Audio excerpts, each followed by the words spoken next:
مقصد کے لیے جمع ہے۔ وہ خاص مقصد کیا ہے؟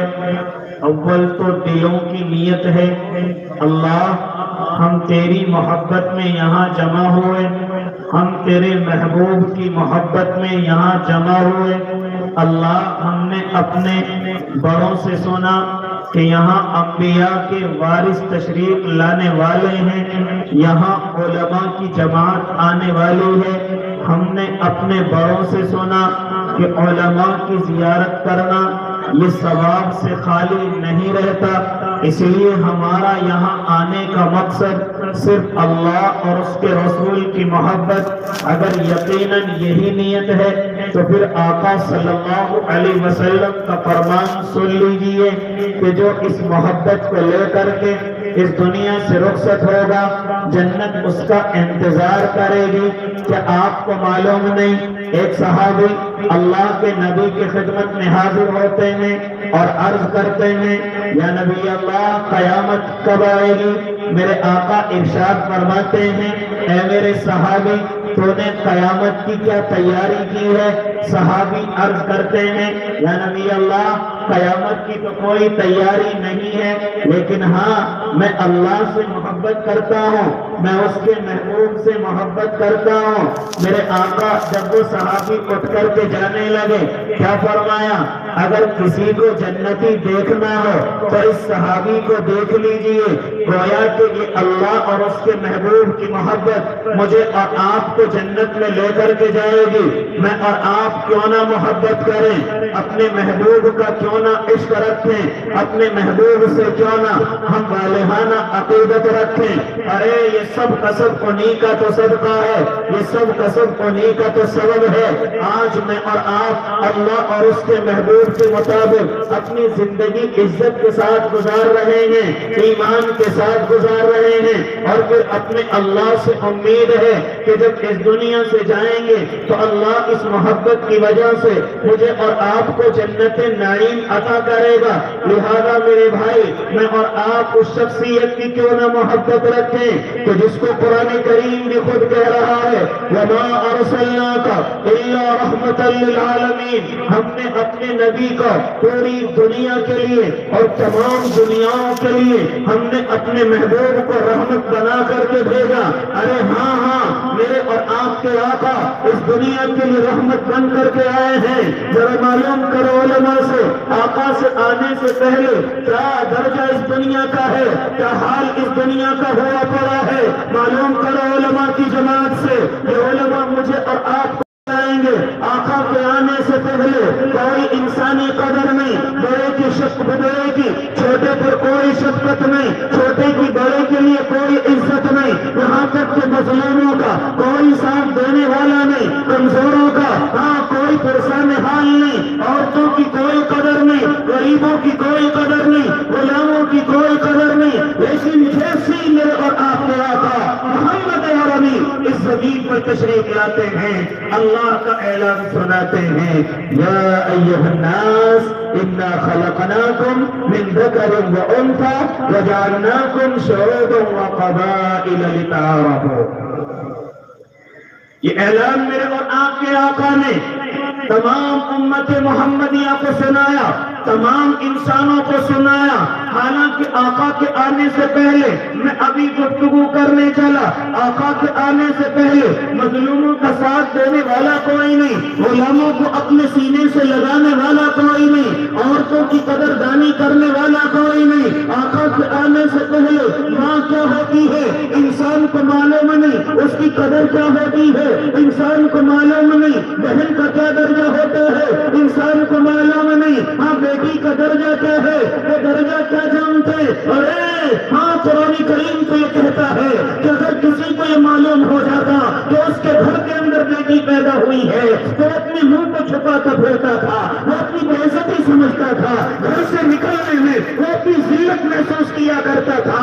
ہاں لیکن میں اور آپ کے آقا آئے ہیں، یہ بیٹی کیا ہوتی ہے آقا نے پوری دنیا کو بتلایا۔ اسی طریقے سے اور صرف پیروں کی جوتی سمجھی جاتی تھی، لیکن جب آقا تشریف لائے تو پھر اعلان سنا دیا گیا ہن لباس لکم وانتم لباس لہن۔ آقا کے آنے سے پہلے کوئی قدر و منزلت نہیں۔ آپ ذرا معلوم کریں کہ آقا کے آنے کے بعد کیا ہوا، کس طریقے سے میرے آقا رحمت بن کر کے آئے۔ آپ کسی غلام کے در پر چلتے ہیں، آپ کسی غلام کے پاس چلتے ہیں، وہ مجھے اور آپ کو بتلائے گا کہ کس طریقے سے یہ بدلاؤ پیدا ہوا ہے۔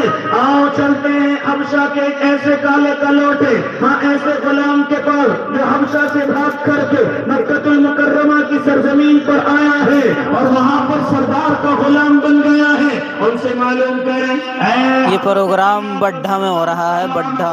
ذرا ہم کو بتلاؤ آپ نبی کے اتنے بڑے عاشق کیسے ہو گئے، آپ نبی سے اتنی محبت کرنے والے کیسے ہو گئے؟ تو حضرت بلال بتلائیں گے، ارے میں ایسے کی عشق میں کیوں نہ ڈوب جاتا کہ جس نے غلاموں کو اپنے سینے سے لگایا، جس نے غلاموں کو درجہ دیا، جس نے غلاموں کو عزت دی، جس نے غلاموں کو وقار دی۔ ہاں آقا کے آنے سے پہلے ہماری کوئی قدر و منزلت نہیں، ہماری کوئی عزت نہیں۔ حضرت بلال فرماتے ہیں میں مکہ المکرمہ کے اندر ایک سردار کا غلام ہوں، لہذا میرا سردار مجھے رات کے اندھیرے میں اور دن کے اجالے میں مجھ سے یہ کہا کرتا تھا کہ تجھے ہماری نوکری کرنی ہے، تجھے ستو پیسنا ہے، تجھے ستو پیس کر کے ہاں ہمارے کام کو مکمل کرنا ہے۔ بات سمجھ آ رہی ہے؟ یہ مائک کی آواز ہلکی کر لی جائے، بات سمجھ آ رہی ہے؟ آپ سنتے چلے جائیں۔ حضرت بلال حبشی رضی اللہ تعالیٰ عنہ فرماتے ہیں ایسے محبوب سے میں کیوں نہ عشق کروں، میں تو نام تو بتا دو۔ فرمایا میں کوئی اور نہیں، میں محمد عربی صلی اللہ علیہ وسلم، مسلمانوں کا سردار، مسلمانوں کا آقا، جسے اہل عرب محمد کے نام سے جانتے ہیں۔ حضرت بلال فرماتے ہیں ایسے کا کیسے عاشق نہ ہو جاتا، ایسے پر کیسے فدا نہ ہو جاتا، ایسے کا کیسے پوری زندگی کے لیے غلامی میں نام نہ لکھوا لیتا کہ جس نے سینے سے لگایا اور لگا کر کے برابر کا درجہ دیا، پوری دنیا کو خبردار کیا کہ تمام کے تمام انسان اللہ کے نزدیک برابر ہیں۔ یہ اعلان سنانے والے کوئی اور نہیں، محمد عربی ہی تو ہیں۔ ارے میں کیسے ان کا غلام نہ بنتا، کیسے ان کا عاشق نہ بنتا، کیسے پوری زندگی ان پر نچھاور نہ کر دیتا۔ ہاں یہ غلاموں کو سہارا دینے والے، آؤ آگے چلے۔ میں نے ایک بات اور کہی، ہاں عورتوں کا کوئی پرسان حال نہیں، عورتوں کی قدر کرنے والا کوئی نہیں۔ ان ماں بہنوں کی قدر کیا ہوتی ہے اس زمین پر کوئی جاننے والا نہیں۔ ماں کی قدر کیا ہوتی ہے کوئی جاننے والا نہیں، بہن کی قدر کیا ہوتی ہے کوئی جاننے والا نہیں، بیٹی کی عزت کیا ہوتی ہے کوئی جاننے والا نہیں، ماں بیوی کیا درجہ رکھتی ہے کوئی جاننے والا نہیں۔ لیکن جیسے محمد عربی اس زمین پر تشریف لاتے ہیں، اعلان کرتے ہیں اے دنیا کے لوگوں سن لو، اے دنیا کے لوگوں سن لو، محمد عربی جس شریعت کو لے کر کے آئے ہیں، جس دین کو لے کر کے آئے ہیں، اس شریعت کے اندر ماں کا درجہ ہے کہ اگر تمہاری ہاتھ ماں لگتی ہے تو اس کے قدموں کے نیچے جنت ہے۔ آؤ خدمت کر کے جنت تلاش کرو، آؤ خدمت کر کے اللہ کو راضی کرو، آؤ خدمت کر کے اپنے جنت کے اندر گھر بنا لو۔ اگر یہ تمہاری بہن لگتی ہے اور تم بہن کا خیال کرتے ہو، پرورش کرتے ہو، نکاح میں حصہ لیتے ہو اور نکاح کے بعد بھی اپنی بہن کا خیال رکھتے ہو، اور جنت اس پر واجب کر دی جاتی ہے۔ آؤ اگر یہ تمہارا بیٹی کا درجہ رکھتی ہے، کسی کے گھر میں بیٹیاں ہیں، یہ زحمتیں نہیں ہیں، یہ اللہ کی رحمتیں ہیں، یہ اللہ کی رحمتیں ہیں، یہ اللہ کی رحمتیں ہیں۔